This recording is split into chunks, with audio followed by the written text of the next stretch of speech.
Now, I will freely admit that I'm not the biggest animal lover or pet lover in the whole world. I like animals and I even enjoy playing with them. My problem is that I have enough responsibilities in life without the need to add another one to my list.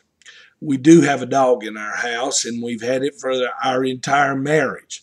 Again, that wasn't my idea, but it's one I went with early on in our relationship. It's just that with a wife, 5 kids, a son-in-law, a daughter-in-law, 2 grandchildren, and an entire church, the last thing I need is one more responsibility. I can just enjoy playing with your animal. Yet, the advertisement I heard on the radio last week caught my attention. Did you know that there's now a television station dedicated exclusively to dogs? I'm not making this up. It's called DogTV. It is scientifically developed and pup approved. It is cable TV's first network for dogs. It's on 24 hours a day and 7 days a week. It is designed to stimulate, entertain, relax, and habituate dogs with shows that expose them to various movements, sounds, objects, experiences, and behavioral patterns, all from a dog's point of view. I gotta tell you, when I heard this, I thought it was the most ridiculous thing I'd ever heard of. However, as I have talked to my friends who are big pet lovers, they're all excited about it. They intend to leave it on while their dogs are at home alone. They say it will help their dogs with separation anxiety and dog depression. I didn't know either one of those things existed.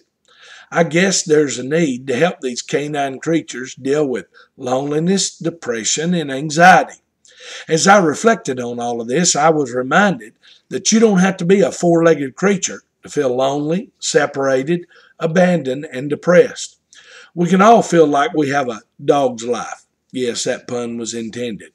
There are times when we all have the need for reassurance and comfort. God has provided such a channel for us to view. You don't even have to have a TV for it. It's found in Him and in His Word. For the follower of Jesus Christ, there is never a moment when we should feel separation anxiety. For there is never a moment when we are separated from Him. Paul, who faced himself plenty of situations where he could have felt isolated, deserted, and depressed, like prisons and stonings, etc., wrote in Romans 8:38, I'm convinced that nothing can ever separate us from God's love, neither death nor life, neither angels or demons, neither our fears for today nor our worries about tomorrow. Not even the powers of hell can separate us from God's love. David, who also ran for fear of his own life and had to live in caves, said in Psalm 62:2, He alone is my rock and my salvation, my fortress where I will never be shaken. Today, I'm here to remind you that God has promised to never leave you. He is always with you. You may feel alone, but you are not alone. He is with you every step of the way. David talked about the Jewish people feeling isolated in the middle of the desert, but he wrote in Psalm 107, They wandered in the wilderness in a desert region. They did not find a way to an inhabited city. They were hungry and thirsty. Their soul fainted within them. That's separation anxiety. Then they cried out to the Lord in their trouble, and He delivered them out of their distresses. Today, if you feel a sense of abandonment, isolation, fear, and worry, cry out to Jesus. The Christian group, Third Day, sings a song that would be good for you to hear today. Here are the words of that song. To everyone who's lost someone they love long before it was their time, you feel like the days you had were not enough when you said goodbye. And to all the people with burdens and pains keeping you back from your life, you believe that there's nothing and there is no one who can make it right. There is hope for the helpless, rest for the weary, love for the brokenhearted. There is grace and forgiveness, mercy and healing. He'll meet you wherever you are. Cry out to Jesus. Cry out to Jesus.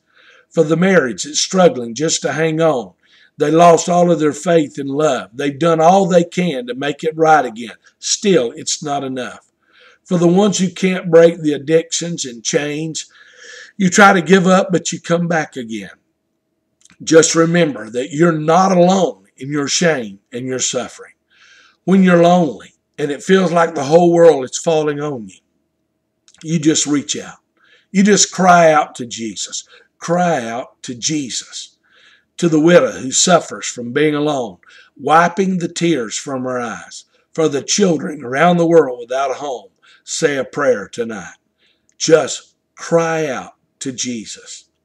Here's my thought for you to have today. I am never alone. Let's finish with this prayer today. Pray, God, remind me of your presence and power in my life so that I never feel alone. God bless you.